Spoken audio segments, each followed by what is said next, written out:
এত দূর যায়? এত দূরে বলো। লবণের মাঠ দেখায়। লবণ মাঠ তো অলরেডি দেখা যাচ্ছে। ঠিক আছে প্রিয় দর্শক, হ্যাঁ প্রিয় দর্শক ভাইয়েরা, আসসালামু আলাইকুম। ভাই দেখেন, আমরা আপনাদের জন্য কি কষ্ট করে দেখেন পরিশ্রম করে লবণ তৈরি করি। এই লবণ আপনারা দাম দিয়ে কিনে খাবেন।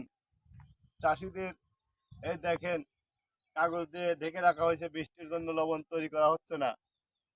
ঠিক আছে, হুম এখন লবণ চাষ করা বন্ধ আছে, আবহাওয়া খারাপ, হুম জমিতে রোদ লাগে না, পানি জমা হচ্ছে না, লবণ তৈরি হচ্ছে না, এই জন্য লবণের ক্রাইসিস পড়ে গেছে। দর্শক এই মাঠটা পুরাটা দেখান, ভিডিও করে পুরোটা দেখান, কোনো জায়গায় লবণ চাষ হচ্ছে না, সব বন্ধ আছে।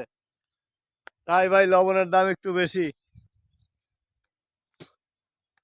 তুমি বলতেই থাকো। আপনাদের আর Likey